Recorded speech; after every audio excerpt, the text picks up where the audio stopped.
Welcome to Tsem Rinpoche's Paranormal Zone.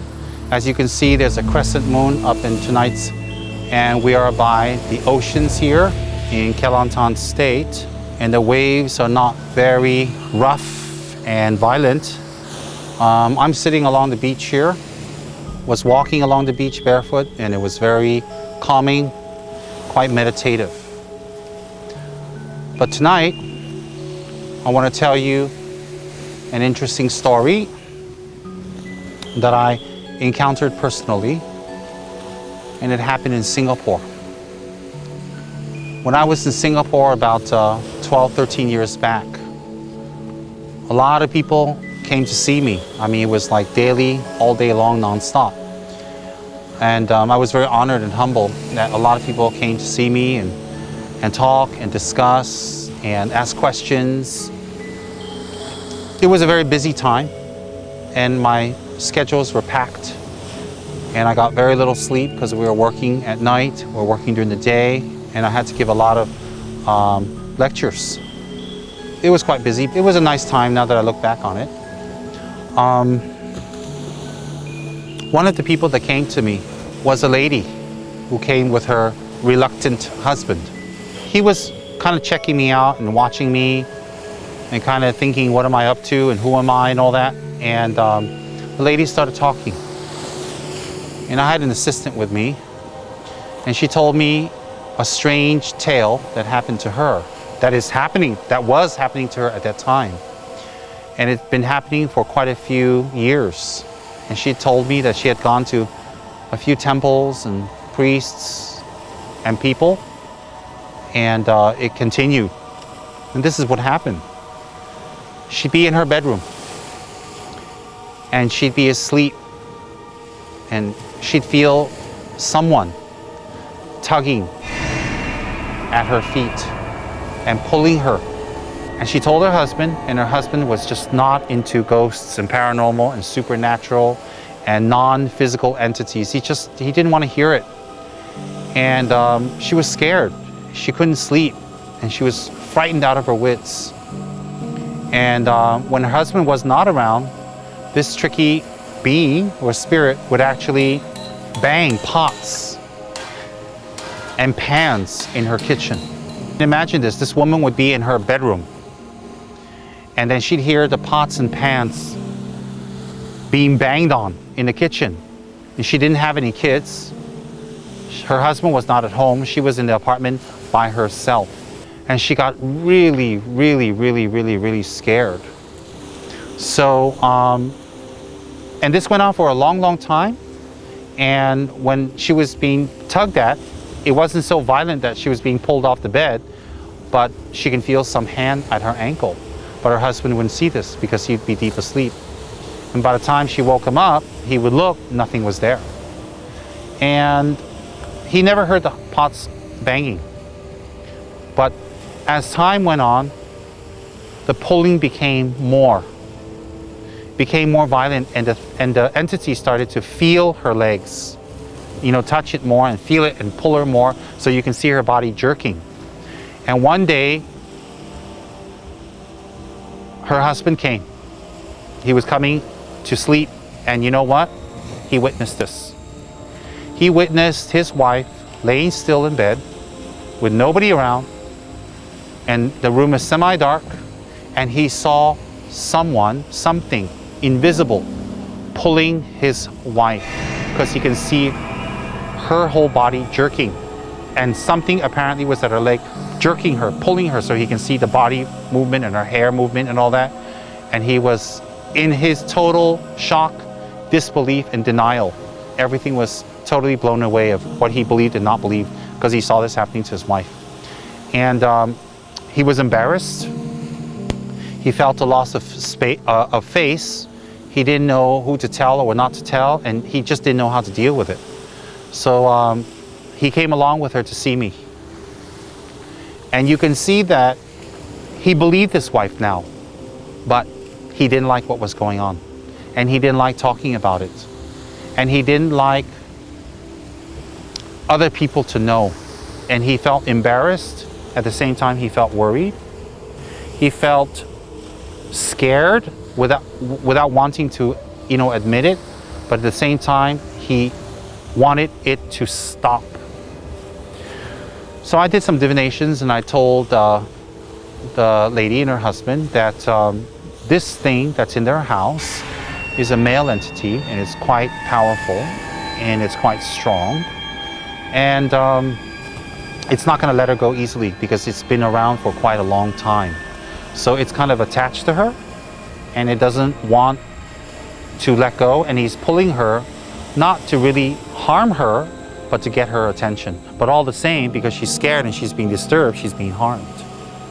So the divination came out that she needs to propitiate the female wrathful Buddha called Singdongma. Literally means the lion-faced Dakini, the lion-faced angel. And Singdongma is very powerful if you do her practice and meditations for dispelling certain types of negative, harmful spirits. Now, Singdongma is a practice of Tibetan Buddhism, but like I said, every religion and every culture and every country and people have their own tradition, have their own culture that are just as valid and just as effective to relieve them of these interferences. So what I'm sharing with you today is not just the only way, but it's one way in which I have shared with people, but you don't need to go and do, of course. So I told the lady that we need to set up a shrine in her home with an image of Singdongma, and to do her praise, which is very short, and to do her mantra. If she does this every day, continuously, then the interference will disperse and go away. But I said it will take some time because she has some karmic connection to this being. She has some affinity. This being has a connection to her. And it won't go away that easy. So therefore, when she starts the Singdongma practice, he will calm down for a while, and then it will increase. The intensity of trying to get her attention and pulling her and all that will increase because the divination said it's going to become more. And the reason for that, I told her, is because you see, when you see the troops coming in, you see the army coming in to get rid of the so-called enemy, you're going to make a last-ditch attempt to win the war, to win the battle. You're going to do everything you can before you scatter into the four winds. And this spirit's going to do that. This male spirit is going to fight to stay, and he's going to intensify his pulling and his noise making and his pranks and his mischief because he doesn't want to leave, and he wants to scare you into letting him stay. He wants to threaten you into letting him stay. I told her. So I said, what you need to do is that you're going to get ready for more intensity, more of him pulling on you and disturbing you and whatever other things he's going to do, but he won't harm you per se, but he will do more. And so when that happens, you shouldn't think that it's not effective. You should think that now he's getting angry and he needs to make a stand. So you need to make a stand by doing your practice, doing your mantras, and keeping firm, and it will be like a crescendo where it's like stops and then it increases, and then after that it will stop. So I warned the lady and I told her husband, and I helped him. I was free that day. We went out to Singapore. We went to Temple Street and we bought some items that she will need, some offering cups and some candles, and we bought some incense, something to set up a shrine. And they were very happy that I went and helped them. And then I came back and I showed them how to set it up. I explained them clearly. And she went home to do her practice. Just as I kind of said to her, she called up my assistant and said that the banging of the pots became louder. It's becoming more. And the tugging and the pulling has become more violent. It's become stronger. It's become more firm and more insistent. And I told her, don't stop. Really don't stop. Continue. You have to realize that, look, this has been around you for years, and it's not going to go away that quick and easy just because you do a magic mantra. I mean, it is a powerful entity, and it has a mind, and it's connected to you, and somehow it's latched itself onto you, and it will take a little bit of time to get rid of him, because some of these beings, you can do a mantra, they'll literally disperse. Some of these beings, you can even show a picture, of a high teacher, a high guru, and they'll disperse. Some of these you can just, do a meditation, they'll disperse. Some of these you can just sprinkle some holy water, they'll disperse. Some you can burn some blessed rice and they smell the smoke, they'll disperse. Some you can just give some food and drinks and they'll be happy and they'll, kind of leave you alone or just stay in their own space. But everyone is different and every entity is quite different. So therefore, I told her, this one is quite powerful and he's very strong and he's attached and he's not afraid of any of you. And he's got some courage because you've done many methods and he's kind of confident that you can't get rid of him. So he's got kind of a confidence and arrogance. And so what happened was she went back to doing the practice and the noises intensified and the pulling intensified. And I told her, keep doing it, keep doing it, keep doing it. And she came back about a week later.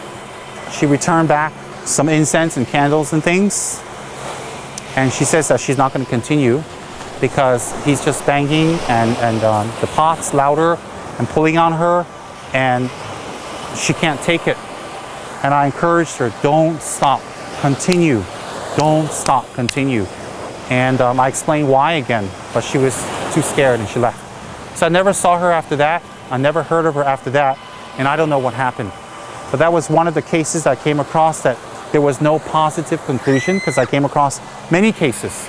But that was one particular case that I still remember to this day with a lot of worry and concern because it didn't come to a positive, beneficial conclusion for everybody around. But it did happen. I spoke to this woman and her husband, and he, being very reluctant, confirmed what was going on. And so, we need to recognize and realize that there are all types of entities in this world. Some have names and labels and have been seen and understood. Some people don't know who they are or what they are. But there are many entities. There are many types of beings. There are many types of supernatural beings. Beings without a body, beings without form. They're all around us. They're everywhere. And they're more powerful in places where people have suffered, or there's a lot of death, or there's a lot of sadness. Sometimes even a lot of happiness because people die and they get attached to happiness, the so-called happiness, and they stay there. So what we need to do is